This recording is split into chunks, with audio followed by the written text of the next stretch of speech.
한 주를 시작하는 월요일 아침입니다. 오늘도 우리 성도님들 주님이 주시는 용기와 위로로 힘차게 이 하루를 시작하셨으면 좋겠습니다. 마태복음 22장 23절에서 33절의 말씀 먼저 함께 보겠습니다. 부활이 없다 하는 사두개인들이 그날 예수께 와서 물어 이르되 선생님이여 모세가 일렀으되 사람이 만일 자식이 없이 죽으면 그 동생이 그 아내에게 장가들어 형을 위하여 상속자를 세울지니라 하였나이다. 우리 중에 7형제가 있었는데 마지가 장가들었다가 죽어 상속자가 없으므로 그 아내를 그 동생에게 물려주고 그 둘째와 셋째로 일곱째까지 그렇게 하다가 최후에 그 여자도 죽었나이다. 그런즉 그들이 다 그를 취하였으니 부활 때에 일곱 중에 누구의 아내가 되리이까? 예수께서 대답하여 이르시되 너희가 성경도 하나님의 능력도 알지 못하는 거로 오해하였도다.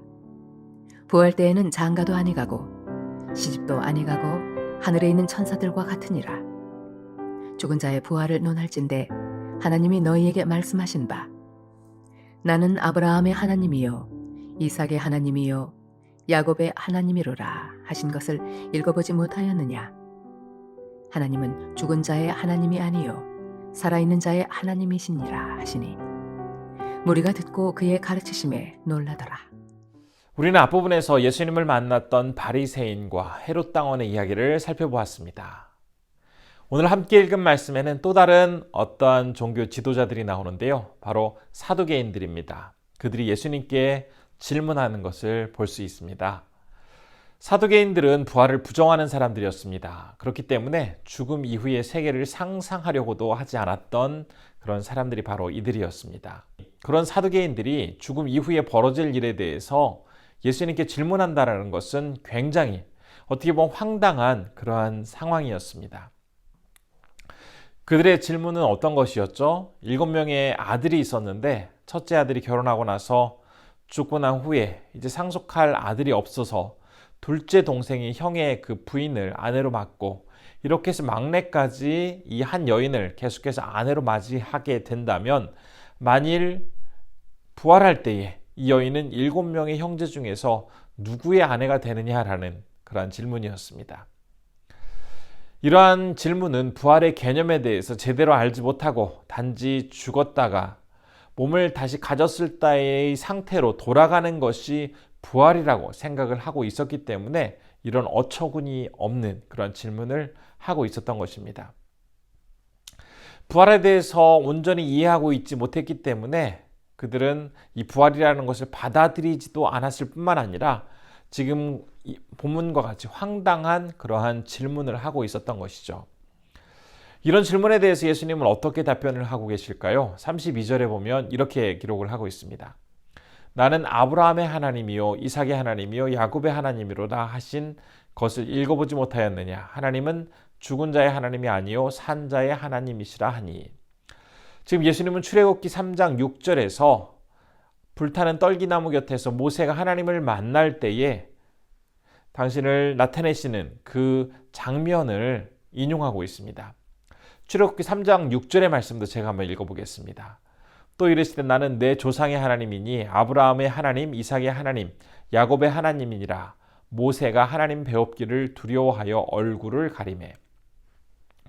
당시 사두개인들은 모세 오경만을 제대로 인정을 하고 있었습니다. 그렇기 때문에 그들이 받아들이는 출애굽기의 말씀을 인용하시면서 여기서 하나님은 분명히 죽은 자의 하나님이 아니라 살아있는 자의 하나님이다라고 밝히시는데 이 말씀에서 그 이야기인즉슨 하나님은 바로 부활시키는 능력을 가지고 계신 분이 아니냐라는 그런 답변을 그들에게 하고 있는 것입니다. 죽음 이후에 부활을 믿지 않고 있었던 사두개인들을 향해서 하신 예수님의 말씀, 그 말씀은 하나님께서 분명히 부활을 이루실 것이고 이 부활은 하나님의 역사 가운데 틀림없이 존재하고 있는 사건이라는 것을 지금 이야기해주고 계십니다. 그런데 이 말씀을 보면서 오늘의 많은 사람들 역시 어쩌면 신앙생활을 하는 사람들 중에도 이 부활에 대해서 좀 의심을 한다거나 사두개인들처럼 좀 부활에 대한 그 의미를 잘못 받아들이는 사람들이 많이 있는 것 같습니다. 제가 예전에 어떠한 그 글을 보았는데요. 참 흥미로운 내용이었습니다. 사람의 몸을 구성하고 있는 세포는 계속해서 죽고 다시 생성되고 한다고 합니다. 자료를 보니까 우리 몸의 그 세포 교체 주기가 내장 표면은 5일, 피부는 2주, 적혈구는 4개월, 간은 약 300일에서 500일, 뼈는 10년, 근육은 16년이면 기존에 있던 것에서 완전히 새로운 것으로 변화된다라고 합니다. 이 말은 20년 전에 나를 구성하고 있는 그러한 성분과 지금 나를 구성하고 있는 성분은 완전히 다른 그러한 성분이라는 의미입니다. 인간을 창조하신 하나님께서 창조 이후에 이루어 가시는 능력이 얼마나 신비롭고 위대한지를 이 기사를 통해서 알 수가 있었는데요. 그런데 이 기사의 내용 중에서 비록 20년 전과 지금을 비교했을 때 나 자신을 구성하고 있는 요소는 완전히 바뀐다고 하더라도 20년 전에 내가 지금 완전히 다른 사람으로 바뀐 것은 아니라는 것을 우리가 알 수가 있습니다. 그때나 지금이나 여전히 나는 나인 것이죠. 우리의 생명이 다해서 육체가 이제 재가 되어서 흙으로 돌아가는 그런 상황이 벌어지게 되었을 때, 나중에 이제 흙으로 돌아간 그 존재를 다시 하나님께서 육체로 소생시키게 되었을 때, 그래서 영광스러운 부활의 모습을 가지고 있을 때, 비록 이전과는 달라진 몸을 가지고 있지만 여전히 그때의 나는 지금의 나와 같다라는 것입니다. 하지만 부활한 성도들은 이전에 살아가던 모습과는 분명히 차이를 보이게 됩니다. 전에 세상에서 경험했던 가장 행복했던 그 순간보다도 더 행복한 모습으로, 그리고 더욱더 감사가 가득한 모습 가운데 신랑 되신 예수 그리스도와 함께 기쁨의 찬송을 부르며 부활 이후의 삶을 살아가게 되는 것이죠. 그러고 본다면 부활은 성도에게 있어서는 참된 소망이요 기쁨이라고 이야기할 수가 있겠습니다. 그렇기 때문에 부활을 진심으로 바라보고 믿는 사람들은 그것을 믿지 않는 사람들과 이 세상을 살아가는 그러한 모습들이 분명히 다르게 됩니다. 진심으로 부활을 믿고 살아가는 사람은 자신을 새로운 피조물로 만들어 주셨고 친히 부활의 첫 열매가 되신 예수 그리스도를 온전히 믿으며 기쁨과 감사함으로 이 세상을 살아가며 부활을 소망하며 나아가게 되는 것이죠.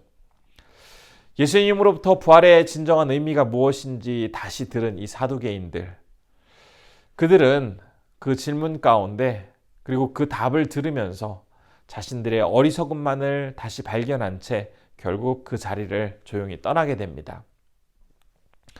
오늘 우리에게 주신 이 말씀 속에서 성도의 부활 신앙은 우리가 어떤 죽음을 앞두거나 아니면 장례식에서만 전해지는 그런 메시지가 아니라 우리의 매일의 삶 속에서 부활을 간절히 기다리며 소망하는 그러한 믿음이 있어야 한다는 것을 다시 한번 발견해 보게 됩니다.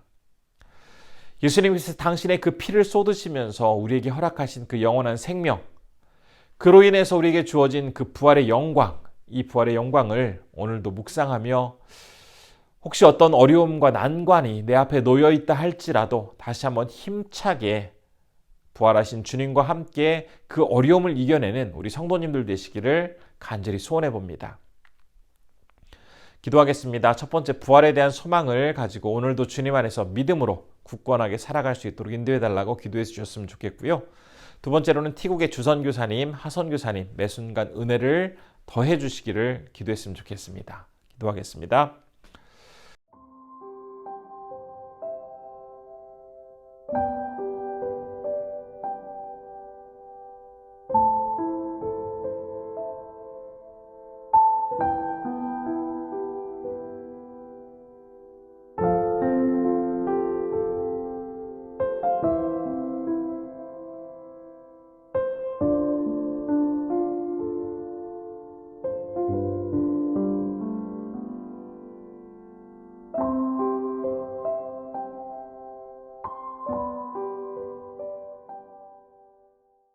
존귀하신 아버지 하나님, 오늘도 우리를 지켜주시고 인도해 주심에 감사드립니다. 주님의 그 부활에 대한 이야기를 들으며 우리는 다시 한번 부활 소망이 얼마나 우리에게 커다란 용기와 위로가 되는지를 살펴보았습니다.